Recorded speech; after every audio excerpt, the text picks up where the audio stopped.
வணக்கம். நாம இன்னைக்கு பார்க்க போறது பாதக அதிபதிகள். இதுல மிதுன லக்னம் அப்படிங்கிறது ஓவர் திங்கிங் உள்ள ஒரு லக்கணம். அறிவு, சிந்தனை அப்படிங்கிறது ரொம்ப அதிகப்படியாக இருக்கக்கூடிய ஒரு லக்கணக்காரர்கள் அப்படின்னா மிதுன லக்கணத்துக்காரர்கள் சொல்லுவாங்க. இதுக்கு 7வது இடம் அப்படிங்கிறது வெளி உலகம். அவங்களுடைய எதிர்பார்ப்பு, மற்ற மக்களோட அவங்களுடைய நடவடிக்கைகள், செயல்பாடுகளை தீர்மானிக்கக்கூடிய இடம் 7வது இடம். இந்த குரு வெளிப்புற இடத்தை குறிக்கிறதுனால இதை என்னன்னு சொல்றாங்க, வெளிப்புற மக்களோட ஆதிக்கம், அவங்களுடைய இம்ப்ரெஸ் இந்த லக்கணக்காரர்களுக்கு அதிகமாக இருக்க வாய்ப்புகள் உண்டு. ஏன்னா இவங்க அதிகமா சிந்திக்கக்கூடிய ஆட்கள் அப்படிங்கிறதுனால அவங்க பார்க்கக்கூடிய மக்களுடைய ஆதிக்கம், அவங்களுடைய தன்மைகள் இவர் மேல பதிவதற்கு வாய்ப்புகள் இருக்கு.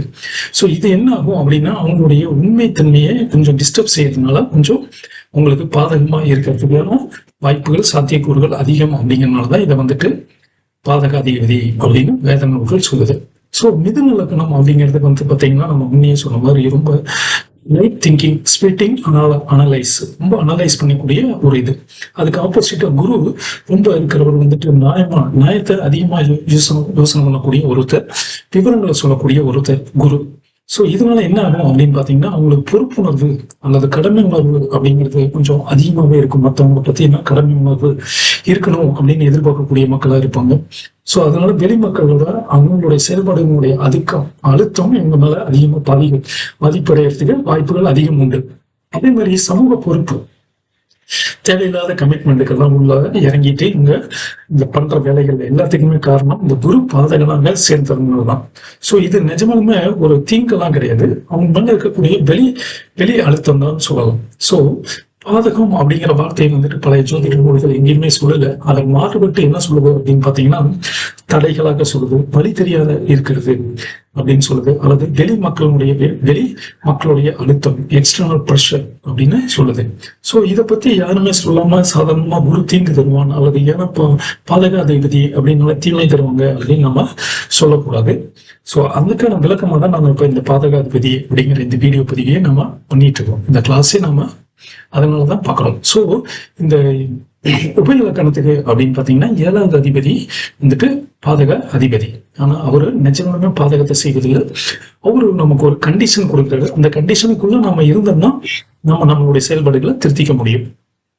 ஸோ அவர் எந்த மாதிரியான கண்டிஷன் கொடுக்குறாரு அப்படிங்கிறத ஜாதகத்தை வச்சுதான் நம்ம சொல்ல முடியும். ஸோ ஜோதிடம் அப்படிங்கிறது பாத்தீங்கன்னா ஒரு குருவை பாதகம்னு சொல்றதுக்கான பின்னால காரணம் அப்படின்னு பாத்தீங்கன்னா மிதுன லக்னத்துக்கு புதன் அதிபதி இல்லையா. புதனுக்கும் குருவுக்கும் இயல்பாகவே நான் ஒத்துக்காம ஒரு தன்மை இருப்பதுனாலதான் அதுக்கு அந்த ஒரு அமைப்பை கொடுத்திருக்காங்க, ஒரு பேச்சு சொல்லியிருக்காங்க. சோ இது பாதக விளைவு அப்படின்னு நம்ம சொன்னா கூட இது நார்மலா பொருந்தது. சோ பாதகன் அப்படிங்கிறது பாதகத்தை செல்வதில்லை, அவங்க செயல்களை சரி பண்ணக்கூடிய ஒரு டீச்சராக சொல்லணும். பாதகாதிபதியை நம்ம டீச்சர் தான் பார்க்கணும். ஸோ பாதகன் அப்படிங்கிறது அவர் தரக்கூடிய சோதனைகள், அவருக்கு தரக்கூடிய தடைகள் அப்படிங்கிறது ஜாதகரை தன்னை சரி பண்ணி கொள்வதற்கு, சுய விழிப்பு அடைவதற்கான ஒரு வாய்ப்பாக தான் நம்ம பார்க்கணும். அதே மாதிரி அவர் தரக்கூடிய பலன்கள் அப்படின்னு பார்த்தோம்னா அது அந்த ஜாதகருக்கு வரக்கூடிய வாய்ப்புகள், அனுபவங்களால ஒரு பக்குவம், ஒரு தெளிவை கொண்டாந்து விட்டோம். இதுக்கு 7ஆம் அதிபதி, அதனாலதான் நமக்கு இங்க பாதக அதிபதி அப்படின்னு சொல்றாங்க. சரி, இதே மாதிரி மற்ற கிரகங்களுக்கும் பார்த்தோம்னா ராசி வச்சு நம்ம சொல்லலாம். சோ இங்க பார்த்தோம்னா தெரியும் யார் அப்ப பாதக அதிபதி அப்படின்னு பார்த்தோம்னா உபயலக்கணத்துக்கு மிதுனம், கன்னி, தனுசு, மீனம் இவங்களுக்கெல்லாம் பார்த்தோம்னா 7ஆம் பாதக அதிபதி, 7வது அதிபதி பாதக அதிபதியா வருவாரு. அதே மாதிரி சரலக்கணம் மேஷம், கடகம், துலாம், மகரம் இதுக்கெல்லாம் பார்த்தோம்னா 11வது அதிபதி. ஸ்திர லக்கணங்களான ரிஷபம், சிம்மம், விருச்சிகம், கும்பத்துக்கு 9வது அதிபதி பாதக அதிபதி.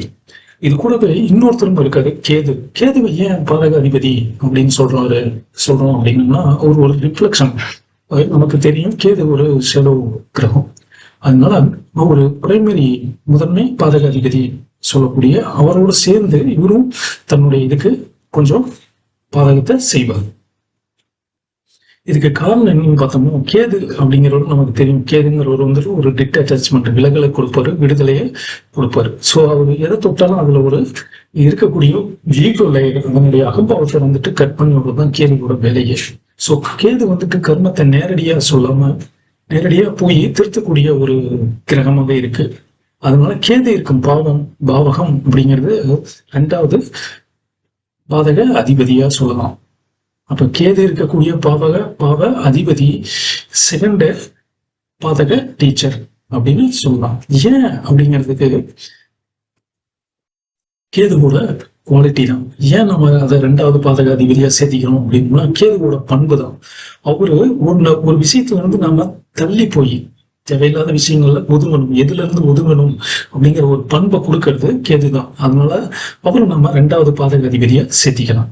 சோ இவங்க ரெண்டு பேருமே என்ன பண்றாங்க, முதல் பாதகாதிபதி இரண்டாவது பாதகாதிபதி ரெண்டு பேருமே என்ன பண்றாங்கன்னா ஜாதகருடைய அகங்காரத்தை கரெக்ட் பண்ணுறாங்க. நம்ம அகங்காரமா இருந்தோம்னா லைஃப்ல சக்சஸ் ஆக முடியாது இல்லையா? சோ ஜாதகருக்கு எந்த விதமான அகங்காரம் இருக்கு அப்படிங்கிறத பார்த்து அதை கட் பண்ணி விடுறதுதான் இவங்க ரெண்டு பேர்த்தோட வேலையுமே. சோ இதுல முதன்மையாக இருக்கக்கூடிய பாதகாதிபதி அப்படிங்கிறவரு நமக்கு நடக்கக்கூடிய நிகழ்வுகள் மூலமா இதை நமக்கு உணர்த்துவாரு. கேது அப்படிங்கிறவரு அதுக்கு கிடைக்கக்கூடிய அனுபவங்கள் பலி வேதனைகள் மூலமாக அதை சரி பண்ணிக்கூடிய ஒருவர் கேது. சோ கேது இருக்கிற வீட்டினுடைய அதிபதி தான் நிச்சயமாலுமே நமக்கு வந்துட்டு ஒரு அனுபவத்தினுடைய பலி வேதனைகளை அதை அதிகப்படுத்தி கொடுக்கிறது. கேது இருக்கக்கூடிய இடத்தினுடைய அதிபதி எங்க இருக்கிறாரோ அந்த பாவத்தையும் வெளியாகத்தான். சோ இதுதான் வந்துட்டு முழுமையான பழைய வேத நூல்கள் கரெக்டா சொல்றது பாத்தீங்கன்னா கேது வந்துட்டு ஒரு அகம்பாவத்தை விளக்குபவன் அப்படின்னு அந்த விளக்கக்கூடிய இடத்தினுடைய காரணாத இடத்தோட அதிபதியை தான் என்னன்னு சொல்றாங்க, காரண கர்மநாதன் அப்படின்னு சொல்றாங்க. இது ஜெமினி சூத்திரம் இங்க ஸ்கிரீன்ல தெரியுது பாருங்க. ஜெமினி சூத்திரம் அழகா சொல்லுது, கேது ஊனக்காரகா, கேது ஊனக்காரகா கொடுக்கப்பட்ட பாவத்தின் கண்களை அதுல இருக்கக்கூடிய இதே வந்துட்டு அறிவு கண்ணை திறக்கக்கூடியவர் வந்துட்டு யாருன்னா கேது. அதனால அவரை என்னன்னு சொல்றாங்க, ஊனக்காரகா. சோ அதனால அந்த பாவத்தின் அதிபதியே டீச்சர் பார்ட்னர் ஆகிறாரு, அதாவது ரெண்டாவது டீச்சரா மாறுறாங்க. கேது இருக்கும் பாவம் கர்மத்தின் ஷேடும். ஸோ இப்போ நம்ம ஸ்கிரீன்ல பார்த்தோம்னா தெரியும், இதுல பிரைமரி டீச்சர்ங்கிறது பாதக அதிபதி, வெளிப்புற வாழ்க்கை சூழல்கள்ல இருக்கக்கூடிய கரெக்ஷன் பண்ணக்கூடியது. ஸோ அந்த சூழலை நம்ம எப்படி ஹேண்டில் பண்ணணும், எப்படி பிஹேவ் பண்ணணும், அப்ரோச் அப்படிங்கிறத சரி பண்ணி கொடுக்கறது பிரைமரி டீச்சர். இதே செகண்டரி டீச்சர் கேது ஆக்டிவேட் செய்தான்.